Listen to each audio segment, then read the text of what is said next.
নমস্কার বন্ধুরা, আমি পার্বতী রান্নাঘরে সবাইকে স্বাগত। আশা করি সবাই ভালো আছো, আমিও ভালো আছি। তাই আজকে একটা নতুন রেসিপি নিয়ে এসেছি, সেটা হলো কচুর রেসিপি। চলো শুরু করা যাক। গ্যাসটা জ্বালিয়ে নিচ্ছি। কচুটাকে সিদ্ধ করে নেব। আজ আমরা কচু বাটা করব। কচুটাকে সিদ্ধ করে বেটে নেব। এটা কত টাইম হবে? কত টাইম সিদ্ধ হবে এটা? 10 মিনিটের মতো সিদ্ধ করবো। এটা কচুর গুঁড়ার দিকটা না, একটু শক্ত শক্ত জায়গাটা।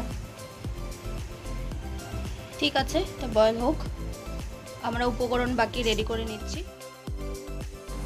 উপকরণগুলো আমরা রেডি করে নিচ্ছি। কি কি আছে এখানে?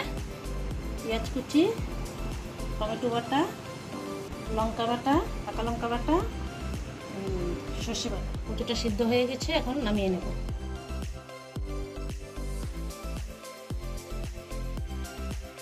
এখন আমরা কচুটাকে বেটে নেব।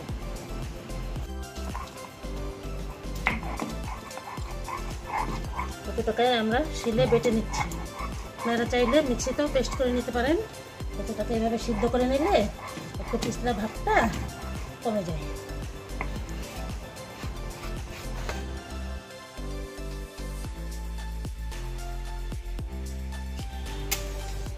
গ্যাসটা জ্বালিয়ে দিলাম, কড়াই বসে দিলাম, দিয়ে দিলাম সরষের তেল,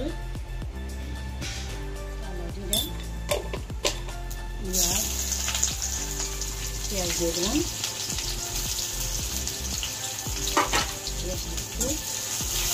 ভাজবো। পেঁয়াজটা ভাজা হয়ে গেছে, এখন দিয়ে দেবো টমেটো বাটা,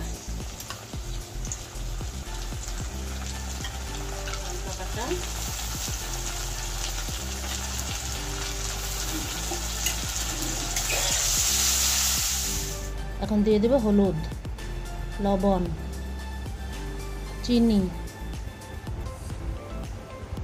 একটু নেড়ে চেড়ে নেব। তারপরে সর্ষে বাটা দিয়ে দিলাম। এখন দিয়ে দেব কচু বাটাটা দিয়ে দিলাম। এখন এটাকে ভালো করে আস্তে আস্তে আঁচ দিয়ে জলটাকে শুকিয়ে নেব। শুকিয়ে একেবারে শুকনো শুকনো করে নেব। তারপরে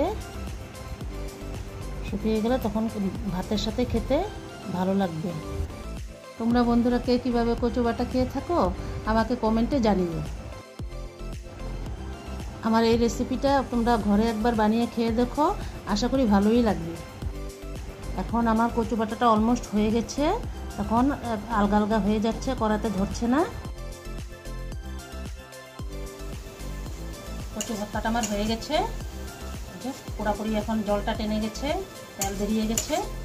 এখন নামিয়ে নেব।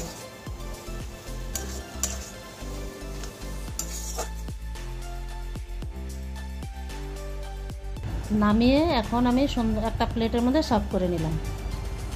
কেমন লাগলো আজকের ভিডিওটা বন্ধুরা, এই নিত্য নতুন রেসিপিটা? আজকের ভিডিওটা ভালো লেগে থাকলে লাইক, শেয়ার, সাবস্ক্রাইব করে সঙ্গে থাকার অনুরোধ রইল।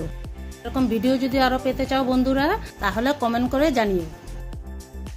আজকের ভিডিওটা এখানেই শেষ করছি, দেখা হচ্ছে নেক্সট ভিডিওতে। টাটা বন্ধুরা, ভালো থেকো সবাই।